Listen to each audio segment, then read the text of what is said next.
Pancakes are ready. I have them sitting on the warmer and I'm waiting to drop the eggs because I just put the sausage in the oven. I was going to put them in the skillet, but they was frozen and stuck together, so I was like, I'm just going to put them in the oven and let the oven do its thing.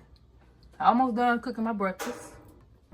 So y'all make sure y'all like the video, comment down below, do all the things, but continue watching to the end because you wouldn't want to miss what I got going on in this video.